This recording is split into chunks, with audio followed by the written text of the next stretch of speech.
19세기 프랑스에 빅토르 위고라고 하는 유명한 소설가가 있었습니다. 빅토르 위고가 얼마나 유명한지, 영국에 셰익스피어가 있다면 프랑스에는 빅토르 위고가 있다 하는 말까지 나왔습니다.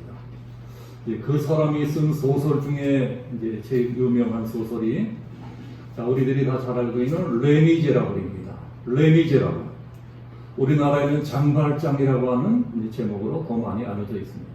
워낙 유명한 소설이니까 학교 다닐 적에 읽어보신 분들도 많으실 것입니다. 너무나 유명해서 영화로도 만들어지고 연극으로도 만들어지고 한 몇 년 전에는 뮤지컬로까지 만들어져서 흥행에 성공을 했습니다. 그 소설의 주인공이 장발장이라고 하는 사람입니다. 장발장은 하루하루 노동을 해서 살아가는 아주 가난한 사람입니다. 그런데 조카가 먹을 것이 없어서 굶고 있습니다. 그 불쌍한 조카에게 먹이겠다고 빵가게 들어가서 몰래 빵 한 조각을 훔치다가 붙잡혔습니다. 그리고 빵 한 조각을 훔친 죄로 무려 징역 5년을 선고받게 됩니다. 굶고 있는 불쌍한 조카를 먹이겠다고 빵 한 조각을 훔쳤다가 5년형을 선고받게 되었으니 이게 기가 막힌 일입니다. 그러나 장발장이 생각합니다. 내가 이렇게 5년 동안이나 징역을 살게 되면 저 불쌍한 조카는 어떻게 되겠느냐? 틀림없이 굶어 죽을 것이다. 그리고 이제 탈옥을 합니다. 탈옥하다가 체포됩니다. 다시 감옥으로 끌려와서는 또 탈옥합니다. 그러다가 또 체포됩니다. 그렇게 무려 4번씩이나 탈옥하고 체포되고 탈옥하고 붙잡히고 이렇게 하다 보니까 형량이 계속 늘어나서 나중에는 무려 19년 동안이나 감옥살이를 하게 되었습니다. 19년 동안이나 감옥살이를 하고 나오니까 어디 갈 데도 없고 먹고 살 것도 없고 그야말로 막막한 것입니다. 그러다가 어느 성당의 신부를 만나게 됩니다. 그 신부가 그 불쌍한 장발장을 집으로 데리고 와서 먹여주고 재워주고 보살펴줍니다. 그렇지만 오랜 감옥살이로 이 세상에 대한 원망이 하늘에 사무친 장발장은 그 신부의 은혜를 배신합니다. 그리고 그 집에서 몰래 은으로 만든 식기 하나를 훔쳐가지고 달아납니다. 그리고 왔다 갔다 하다가 경찰의 불신검문에 걸려서 또 체포됩니다.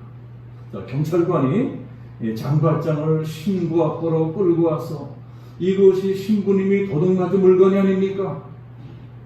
그러니까 신부가 놀랍게도 그것은 내가 도둑맞은 것이 아니고 이 사람에게 선물로 준 것입니다. 그래서 이 사람아, 내가 이것까지 주려고 했는데 왜 그것만 가져갔나? 하고 남아있는 은촛대 하나까지도 장발장에게 내어줍니다. 그런 신부의 사랑에 장발장이 감동을 먹습니다. 감동하고 사람이 변화됩니다. 그리고 새 사람이 되어서 새로운 인생을 살아간다 하는 것이 레미제라블이라는 소설의 전체 내용입니다. 이렇게 소설 레미제라블에는 수많은 불쌍한 사람들이 나옵니다. 당시 프랑스는 빈부격차가 너무나 심했습니다. 자본주의의 폐해, 우리나라도 그렇지 않습니까? 부자는 지나칠 정도로 부자로 살고 가난한 사람도 그야말로 비참할 정도로 가난하게 살고 있습니다. 결국 그것 때문에 프랑스 대혁명이 일어나게 됩니다. 그러나 혁명이 일어나고 사회가 혼란해지니까 오히려 가난한 사람들이 더 가난하게 되었습니다. 그 당시 프랑스 사람들이 얼마나 가난하게 살았는지 공장에서 노예처럼 뼈골빠지게 일하고 돈 때문에 여자들이 몸을 팔고 창녀가 되고 돈 때문에 자기 자식을 남의 집에 하인으로 보내게 됩니다. 그런 불쌍한 사람들이 프랑스 전국에 넘쳐나고 있었습니다. 그래서 소설 제목이 레미제라블입니다. 레미제라블이 무슨 뜻이냐? 미제라블은 프랑스 말로 불쌍하다, 가련하다 하는 뜻입니다. 레는 영어로 치면 정관사, 더 미제라블, 그러니까 레미제라블. 이렇게 되면 불쌍한 사람들, 가련한 사람들, 비참한 사람들. 레미제라블이 이런 뜻입니다. 그 당시 프랑스의 가난한 사람들, 고통받는 사람들, 불쌍한 사람들에 의해서 빅토르 위고가 레미제라블, 불쌍한 사람이라고 하는 소설을 썼습니다. 어느 시대 어느 나라나 그런 사람들은 있게 마련입니다. 어느 시대나 어느 나라나 레미제라블은 있게 마련입니다. 그 옛날 프랑스에도 있었고 오늘날의 대한민국 땅에도 있고 2000년 전에 팔레스타인 땅에도 레미제라블이 있었습니다. 오늘 성경에 나오는 도로와 시돈 땅에도 그런 레미제라블이 살고 있었습니다. 어떤 어머니하고 딸이 너무너무 불쌍하게 살고 있습니다. 어머니는 가난한 여자인데 딸이 귀신이 들렸습니다. 시집도 안 간 딸이 귀신 들려서 미친 여자가 되었으니 그건 뭐 고난 하나 집구석이 엉망진창이 되었을 것입니다. 부부 사이도 깨져버리고 가정도 깨졌을 것입니다. 경제적으로도 비참하게 되었을 것이고 다른 사람들에게도 철저하게 왕따를 당했을 것입니다. 한마디로 처참한 인생이 되어버렸습니다. 레미제라블이 되어버렸습니다. 그러니까 레미제라블이란 바로 이런 여자입니다. 성경에는 그런 사람들이 많이 나옵니다. 우리가 잘 알고 소경거지 바디메오, 그 사람도 레미제라블입니다. 12해 동안 혈루증으로 앓아눕고 있던 여자, 그 여자도 레미제라블입니다. 베데스다 연못에서 38년 동안이나 중풍병으로 앓아눕고 있는 그 환자도 레미제라블입니다. 중풍병으로 예수님 찾아온 사람도 레미제라블입니다. 예수님은 그런 레미제라블만 찾아다니셨고 불쌍한 사람들을 더 사랑하셨습니다. 불쌍한 사람들이 예수님을 만나기만 하면 다 복을 받고 다 문제를 해결받았습니다. 예수님은 불쌍한 사람들의 기도는 더 빨리빨리 응답해 주십니다.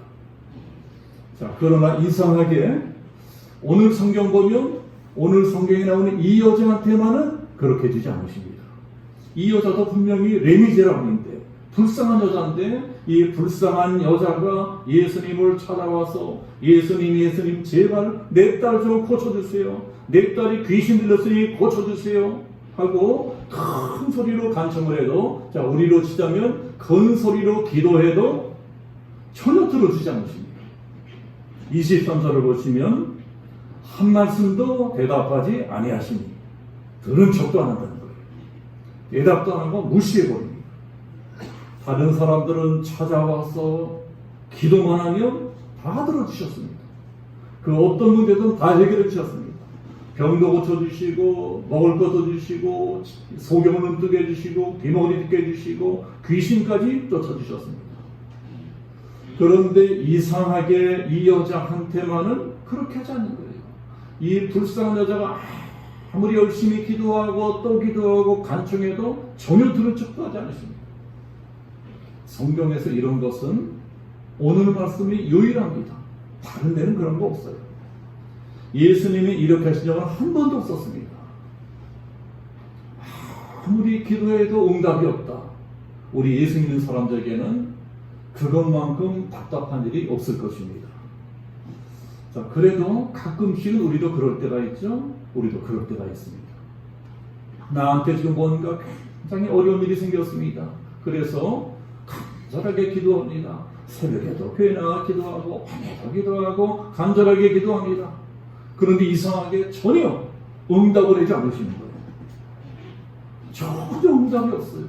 왜 하나님이 나한테 응답을 안 해주시는지 도무지 알 길이 없습니다.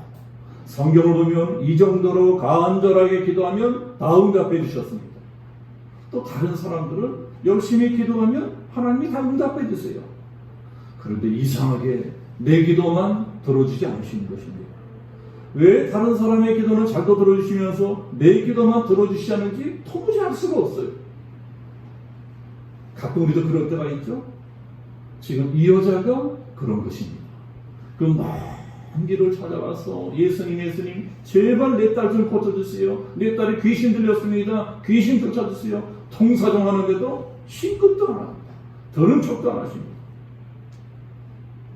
자, 이럴 때 우리 같으면 어떻게 하겠습니까? 교회 나와서 철야 기도하고 금식 기도하고 이러는데도 전혀 응답이 없으면 하다 지쳐서 나 예수 안 믿어. 나 교회 안 다녀. 이런 분들 많을 것입니다. 그런데 이 여자는 어떻게 합니까? 그러는 대신에 더 불쌍하게 보이려고 합니다. 더 납작 엎드려서 더 불쌍하게 더 간절하게 기도합니다. 주 다윗의 자손이여 나를 불쌍히 여기소서. 나를 불쌍히 여겨달라는 거예요. 나를 불쌍히 여겨주세요. 오 주님 나를 불쌍히 여기세요. 더 간절하게 기도합니다. 이 정도 하면 예수님이 좀 받으실 만도 한데 이상하게 영 그게 아닌 것입니다. 오히려 더 냉정하게 보세요. 자, 이제는 뭐라고까지 하십니까? 자, 24절을 보시면, 자, 24절. 예수께서 대답하여 이르시되 나는 이스라엘 집에 잃어버린 양 외에는 다른 데로 보내심을 받지 아니하려노라 하시니 나는 이스라엘 백성들의 기도나 들어주지 너 같은 이방인의 기도는 안 들어주겠다는 거예요. 세상에 예수님이 이렇게 쌀쌀맞을 수가 없습니다. 이 정도면 뭐 시험 들지 않은 사람 아무도 없습니다. 다 시험 들 거예요. 그런데 이 여자는 어떻게 합니까? 시험 들기는커녕 오히려 더 큰 소리로 기도합니다. 더 큰 소리로 기도해요. 어찌나 큰 소리로 기도하는지 제자들이 보다가 어때 예수님 제발 저 여자 좀 보내세요. 듣기 싫어 죽겠습니다. 시끄러워 죽겠습니다. 네, 그러는데도 가기는커녕. 자, 25절을 보시면, 자, 25절 여자가 와서 예수께 절하며 이르되, 이제는 막 절까지 막 하면서 막 붙들고 늘어지는 것입니다. 절까지 하면서 어떻게든 불쌍히 여기려고 애를 씁니다. 그러는데도 예수님이 더 지독한 말씀을 하십니다. 자, 26절을 보시면 26절 대답하여 이르시되 자녀의 떡을 취하여 개들에게 던짐이 마땅치 아니하니라. 자, 이것이 뭐라고 하시는 겁니까? 이 여자를 개 취급하는 거예요. 이제는 사람을 무시하다가 못해 개 취급까지 하고 있습니다. 이건 정말 너무나 예수님답지 않은 말씀입니다. 어떻게 예수님이 이런 말씀을 하실 수가 있어요? 이 말씀을 좀 속된 말로 하자면 너같이 개 같은 모에게는 기도 들어줄 만한 가치도 없다는 것입니다. 정말 이분이 예수님이 만나 할 정도입니다. 해도 너무 하신 거예요. 그러면 왜 예수님께서 이 여자한테만 특히도 모질게 그치는 것일까요? 왜 이 여자에게만 유난히 이렇게 인색한 것일까요? 자, 그것을 알기 위해서는 이 여자가 어떤 여자냐 하는 것부터 알아야 됩니다. 오늘 성경에서는 이 여자가 그냥 가난한 여자다, 자, 이렇게만 나와 있는데 마가복음 7장을 보면 조금 더 자세한 정보가 나와 있습니다. 자, 마가복음을 보면 그 여자는 헬라인이요 스로보니게 족속이라. 스로보니게는 수리아와 페니키아를 합쳐서 부르는 말입니다. 이 여자는 원래 헬라 사람인데 헬라 여자가 수리아 지방으로 시집을 와서 페니키아 족속으로 살고 있다는 것입니다.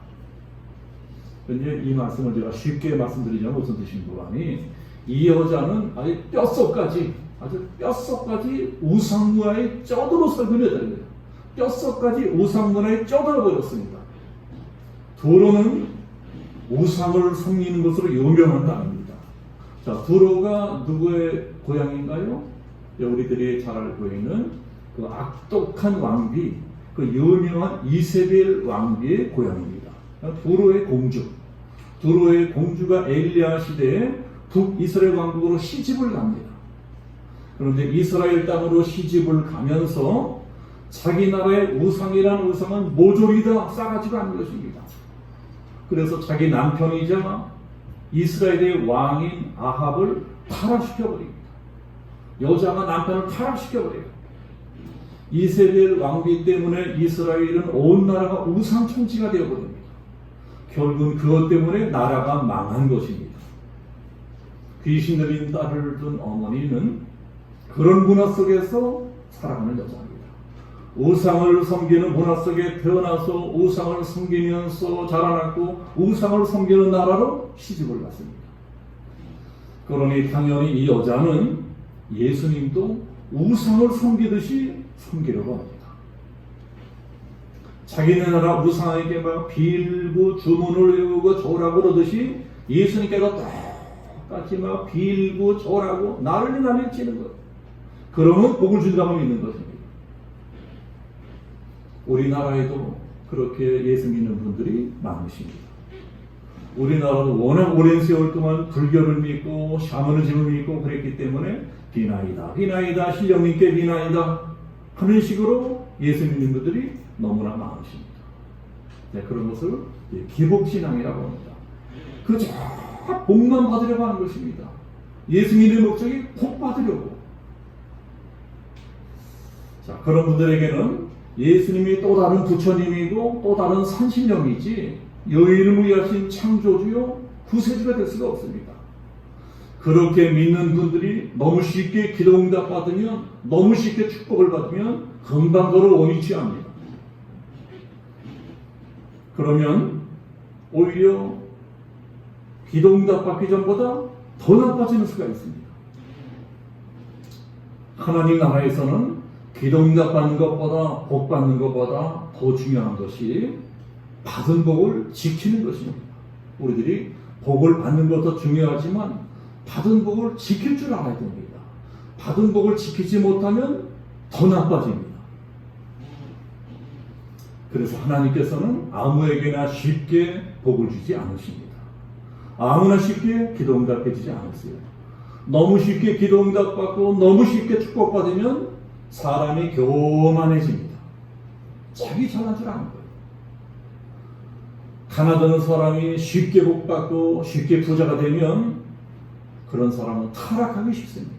사람이란 원래 화장실 갈 때 다르고 나올 때 다르기 때문에 가난할 적에는 안절부절해도 등 따스고 배불러지면 타락합니다.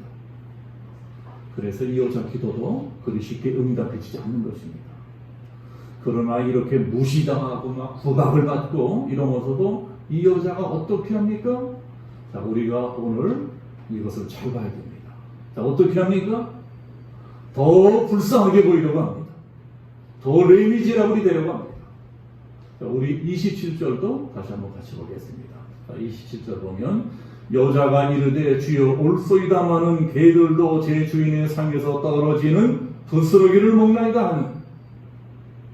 자, 이게 뭐라고 하는 겁니까? 나를 개라고 해도 좋습니다. 개 취급당해도 좋다는 거예요. 그러나 개새끼도 주인 밥상에서 떨어지는 부스러기를 주워 먹고 하지 않습니까? 그러니 나한테 그 부스러기도 주옵소서. 부스러기도 달래는 거예요. 정말 불쌍할 정도로 매달리고 있습니다. 이 여자라고 뭐 자존심이 없었겠습니까? 사람들은요, 어려우면 어려울수록 더 자존심만 강해집니다. 가난한 사람들이 더 자존심만 강합니다. 그런데 이 여자는 마지막 자존심까지 다 던져버립니다. 이 세상에 제일 어리석은 사람이 누굴까요? 이 세상에서 제일 어리석은 사람, 하나님하고 자존심 싸움하는 사람입니다. 하나님하고 싸워요. 하나님, 내가 이만큼 기도했는데 어쩌면 나한테 이럴 수가 있습니까? 하나님, 내가 이만큼 교회를 열심히 다녔는데 어쩌면 나한테 이럴 수가 있습니까? 나 이제부터 교회 안 다닙니다. 나 이제 기도 안 합니다. 나 예배 안 드립니다. 그래봤자 나만 손해입니다. 나만 손해입니다. 우리가 응답받고 싶으면, 복을 받고 싶으면 하나님 앞에서는 자존심 같은 거 다 버려야 됩니다. 하나님 앞에 무슨 놈의 자존심이에요? 자존심은 사람에게나 필요한 것이지 하나님 앞에서는 필요 없습니다. 하나님 앞에서는 그저 불쌍하게 보이는 게 최고입니다. 하나님 앞에서 자존심을 세우면 세울수록 더 우리 인생만 고달퍼집니다. 하나님 앞에서는 그저 나 죽었습니다 하고 그냥 납작 엎드려야 됩니다. 그래야지 시험도 빨리 지나갑니다. 그런데 이 여자가 그렇게 한 것입니다. 아주 지혜로운 여자입니다. 자기를 개처럼 낮추면서까지 예수님께 매달리는 거예요. 매달렸어. 예수님께 어떻게든 불쌍하게 보이려고 발버둥을 칩니다. 그러니까 비로소 예수님이 어떻게 하십니까? 자, 우리 28절 다시 한번 보겠습니다. 28절. 이에 예수께서 대답하여 이르시되 여자여, 내 믿음이 크도다. 내 소원대로 되리라 하시니 그때로부터 그의 딸이 나으니라. 예수님 말씀이 떨어지자마자 기적이 일어납니다. 딸의 병이 나버리는 거예요. 귀신이 떠나간 것입니다. 기도 응답받고 이 여자는 새로운 인생, 축복받은 인생을 살아갑니다. 그러니 우리가 오늘 성경에 나오는 이 여자한테 배워야 될 가장 중요한 것이 무엇일까요? 이 여자는 끝까지 판을 깨지 않았다는 것입니다. 판을 깨지 않아요. 아무리 속상하고 열받고 막 자존심 상하고 이래도 신앙의 판만은 깨지 않습니다. 절대로 신앙만은 포기하지 않습니다.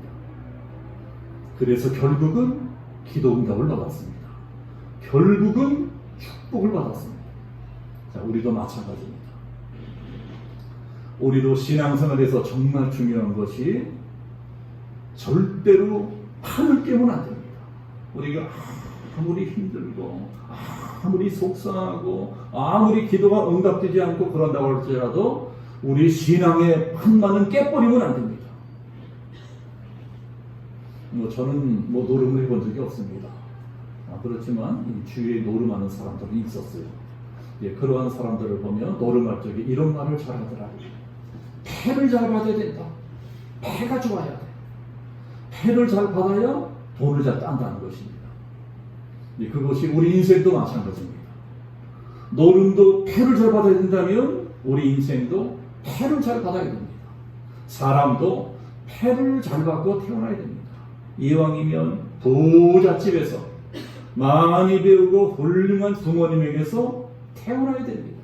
그게 패를 잘 받는 거예요.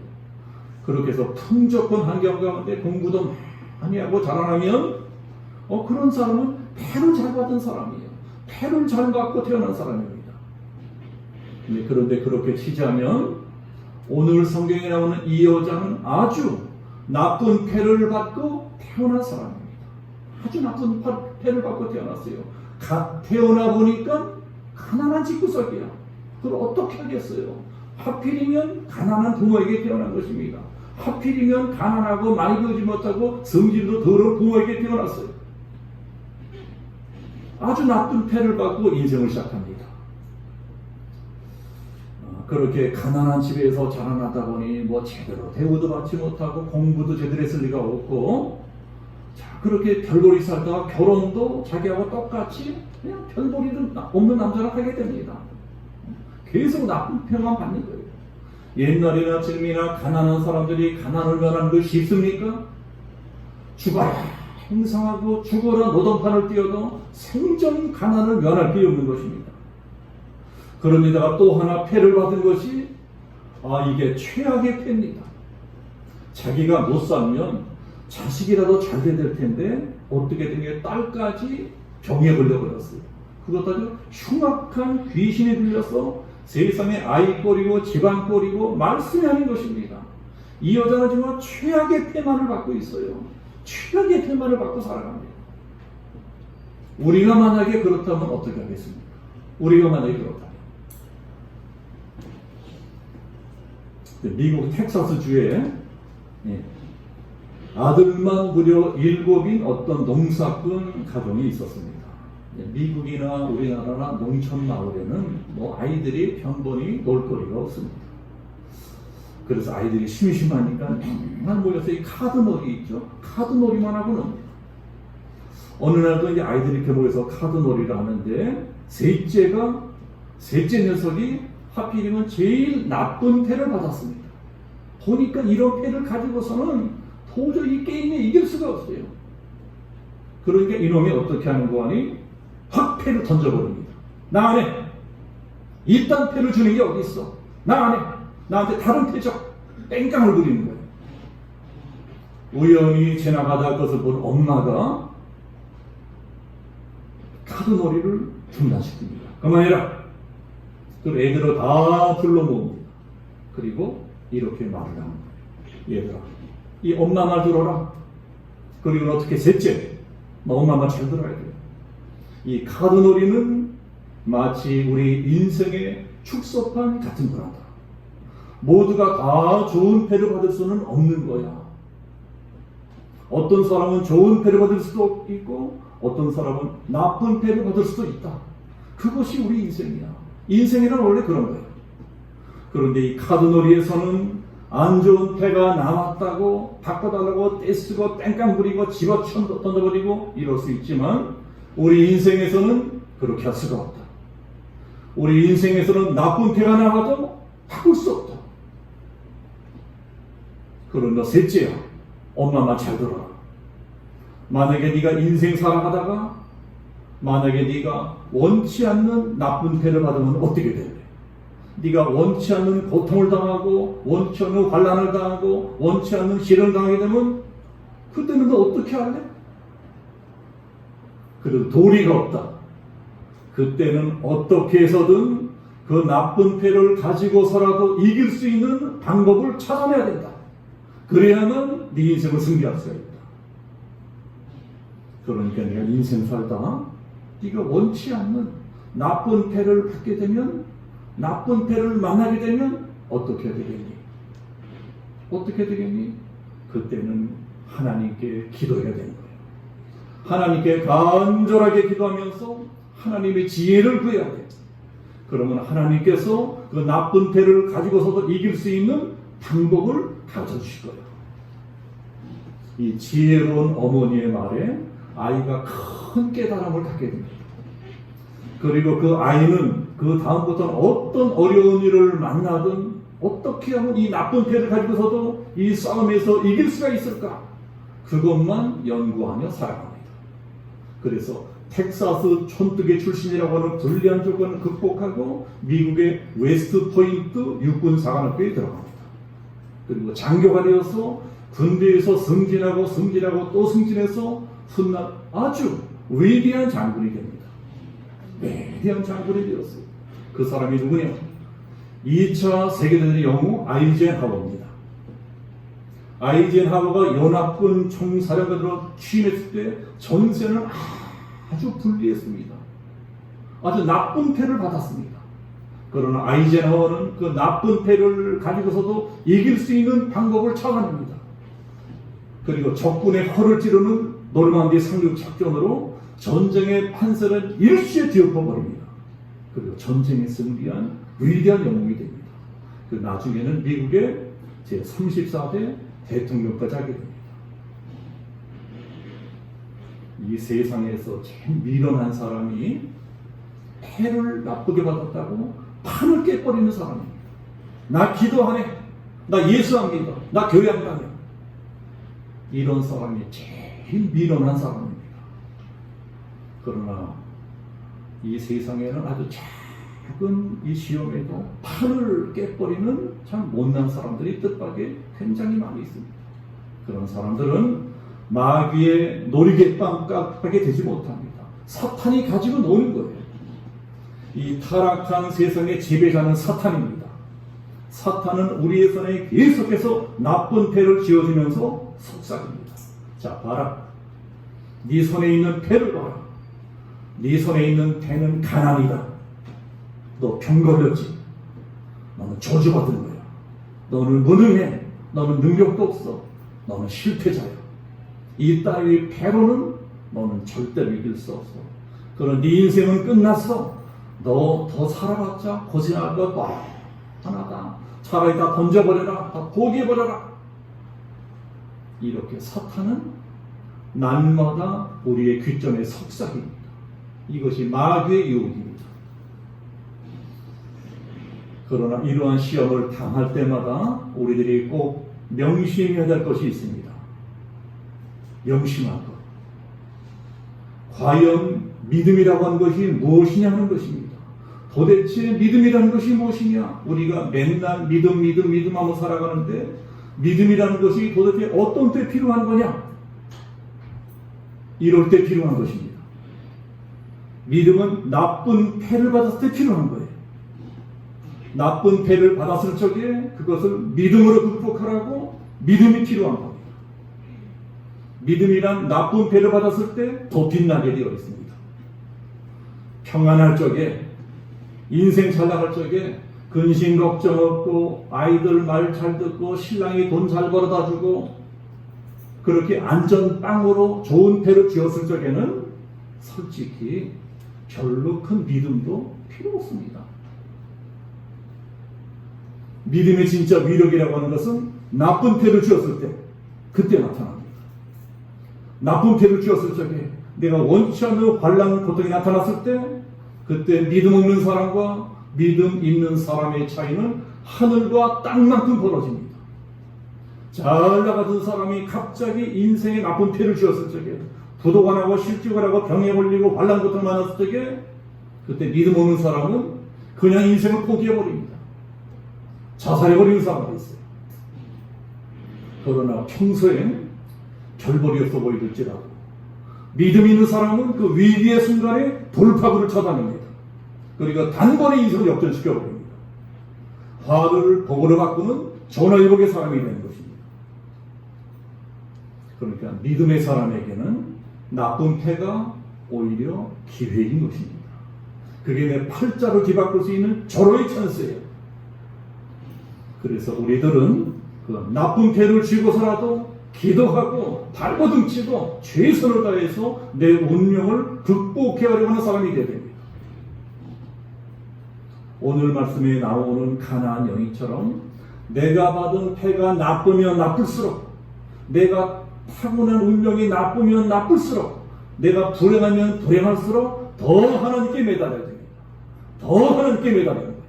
더 하나님께 기도해야 됩니다. 더 하나님께 불쌍히 보여야 됩니다. 우리들은 물론 사람에게는 불쌍히 보일 필요가 없습니다. 사람에게는 불쌍히 보일 필요 없어요. 사람에게 불쌍히 보이면 우습게 하고 밟아버리려고 합니다. 도와주려고 하지 않아요. 그러니 괜히 사람에게 불쌍히 보이려고 하는 사람이야말로 진짜 불쌍한 사람입니다. 그러나 하나님께는 불쌍히 보여야 됩니다. 어떻게 해서라도 하나님 앞에서는 레미제라블이 되어야 됩니다. 하나님 보시기엔 우리들은 다 레미제라블입니다. 다 불쌍한 사람들이에요. 그래서 하나님 앞에서는 다 레미제라블이 되는 게 좋습니다. 하나님 앞에서는 그저 불쌍한 사람이 되는 게 좋아요. 미련하게 하나님께서 잘난 척하고 교만 떨고 원망 불평해봤자 내 인생만 더 고달퍼집니다.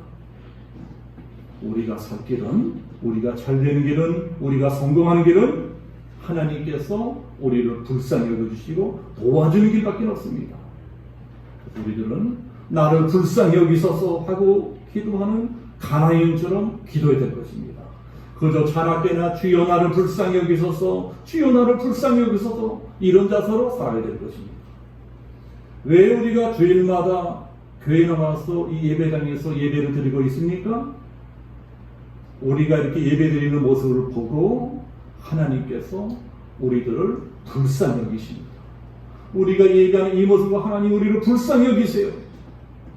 우리가 매일 새벽마다 기도하는 우리의 기도의 소리를 들으시고 하나님은 우리를 불쌍히 여겨주십니다. 하나님은 우리 아버지세요. 아버지이신 하나님은 하나님을 경외하는 우리들을 불쌍히 여기십니다. 시편 103편에 이런 말씀이 있습니다. 아버지가 자식을 긍휼히 여긴 같이 여호와께서는 자기를 경외하는 자를 긍휼히 여기시나니 이는 하늘이 땅바다 높임 같이 그를 경외하는 자에게 그의 인자하심이 크심이로다. 여호와의 인자하심은 자기를 경외하는 자에게 영원부터 영원까지 이르며 그의 의는 자손의 자손에게 이르리로다. 우리가 이렇게 예배하는 것을 보고 하나님이 우리를 불쌍히 여겨주신다는 것입니다. 우리가 날마다 기도하는 그 기도 소리를 들으시고 우리 자식들을 불쌍히 여겨주신다는 거예요.